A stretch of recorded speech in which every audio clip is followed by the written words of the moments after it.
Welcome to the Wild Physio podcast with your host, Andrew Wild. Today it's an individual podcast again, and the topic is ice baths and cold water immersion. Wherever you look on social media, influencers are jumping in ice baths, claiming they are the greatest recovery tool known to man. But does the research live up to the hype? The short answer is no.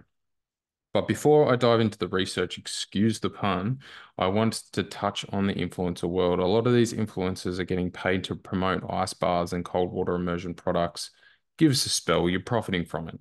Just because you perform ice baths regularly doesn't make you stronger or tougher than the mother with three children under seven who works full time, or the CEO who works 70 hours per week. And there's plenty of other examples like that. They don't have the time or the access, and the access is a big one for a bloody ice bath. It's like a badge of honor, and I'm sick of seeing it. Rant over. Let's jump into the science. Ice baths and cold showers can benefit some people. And yes, the influencers out there might be feeling better after it. That is fine. But their benefits have been overreported, and the hype and health claims have outrun the science. And here are some of the claims and whether they are a myth or not. Ice baths help recovery. Research. Ice baths might help you feel slightly less sore after a workout. While there are many reported physiological and possible psychological benefits to cold water immersion, there is no significant evidence to prove the benefits of the exclusive use of cold water immersion compared to a comprehensive approach of varied recovery techniques. So that would be things like sleep and nutrition and hydration and etc. to better recover from intense exercise. Frequent use can inhibit strength and muscle gains long term. That's a big one. Let that sink in. If you do it regularly, it could inhibit your gains, brah.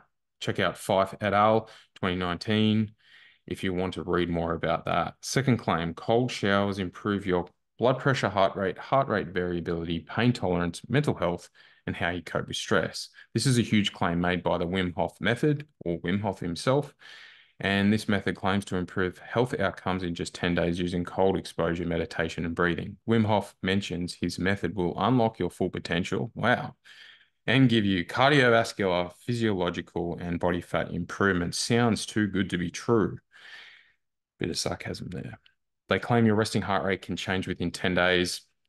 However, research by Ketel Hutt et al. In 2023 showed there were no changes in key outcomes on cardiovascular and physiological parameters. I'm not saying that such adaptations that he mentions are not real or achievable over the long term, but they may require more time to appear and their magnitude might be lower. FYI, the name of that RCT is the effectiveness of the Wim Hof method on cardiac autonomic function, blood pressure, arterial compliance, and different psychological parameters. Now, what did they do? They had 42 sedentary males who were unfamiliar with the Wim Hof method, and they randomized into Wim Hof or normal life for 15 days in the showers with 14 degrees, which is within the 2 to 16 degrees proposed by Wim Hof himself, or the method. After 15 days, there were no changes in the key outcomes. There were no benefits on heart rate or heart rate variability measures, no effect on perceived stress or vitality, no blood pressure changes, and this is a big one, no changes in cold tolerance testing or any increase in pain tolerance to cold. So we need longer trials or timelines. I know this was only 15 days, I get it. But why does some people feel good after cold water immersion or the Wim Hof method? Cold exposure helps wake you up. We've all done that. If you jump in, the ocean or you jump in a body of water that's cold, it kind of wakes you up a little bit via stress. You could get the same thing from exercise because it's stress. It does the same thing in a way. Once the suffering ends from the cold water immersion, you feel better because you've stopped the suffering. And the Wim Hof participants often do cold water immersion. This is big, this one right here, as a package. So they get just generally healthier because it usually includes exercise, lifting weights, better sleep, and diet. And these may attribute to the so-called unique benefits of the Wim Hof method. So they're just overall healthier. The third claim, cold water helps with fat loss. So the research, fat loss requires a negative energy balance and calorie deficit to occur, as I've talked about before, and everyone does, we know that. Some studies have shown that cold exposure actually increased hunger and increased caloric intake of 44% more than training in a neutral temperature. And old mate Huberman will talk about brown fat thermogenesis, aka non-shivering thermogenesis. Now, it has a generally a tiny effect size on human metabolism, especially at room temperature. And a lot of people online, including old Hubie, mentions that you'll get calories burnt when you are in a cold environment or you're in a ice bath or whatever. But calorie loss via shivering thermogenesis from cold exposure is minimal and is usually outclassed by the hunger response.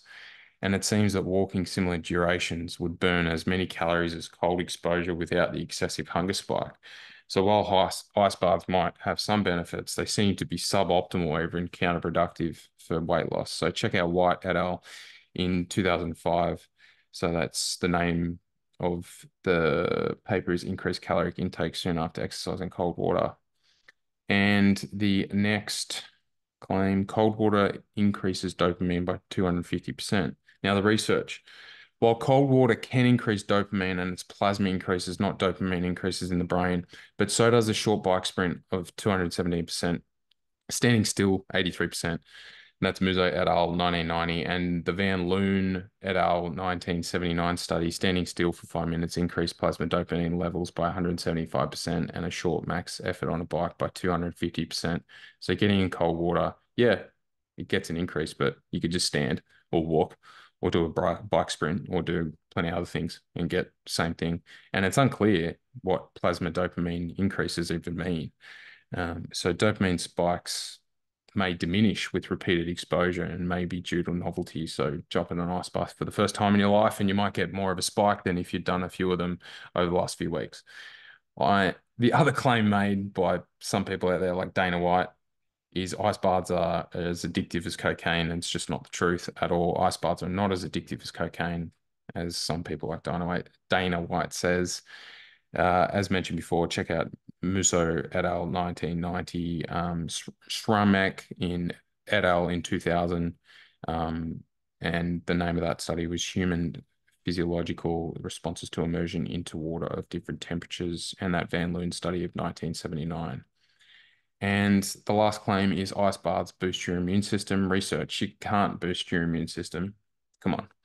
A study has shown that Wim Hof participants using the Wim Hof method lowered the body's reaction to an injected endotoxin. However, this means that the body's acute inflammatory response is now acting slower against the invasion of something and wants to remove. Check out Cox et al. In what year was that? 2014, if you want to learn more about that. Now, in summary, the claims that ice baths will make you bulletproof, you feel like a god, and you'll recover from exercise and stress like a god is unfounded. If you like them, go for it. Much like the foam rolling and stretching, if you like it, go for it. Don't get too emotional about the science previously mentioned and think I'm attacking your decisions. I'm not. If you want to do it, do it. And if you find that you feel better, do it. Is it a badge of honor? Not necessarily. If you have access to them, go for it. Look, it is cheap in a way. If you've got an ice tub and you can get a bag of ice and chuck it in, your call.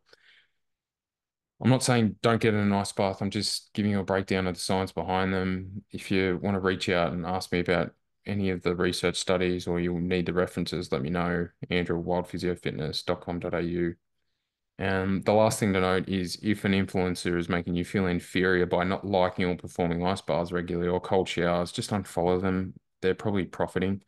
They're a predator that is probably also making money, as mentioned before, from selling ice bath paraphernalia or getting paid by recovery centers. This is a big one because recovery centers are all the hype now, saunas and ice baths, and you got to do that for recovery when you probably just should be focusing on your sleep, nutrition, hydration status, etc. They're getting paid by these recovery centers to endorse something that doesn't necessarily have very strong evidence to support it.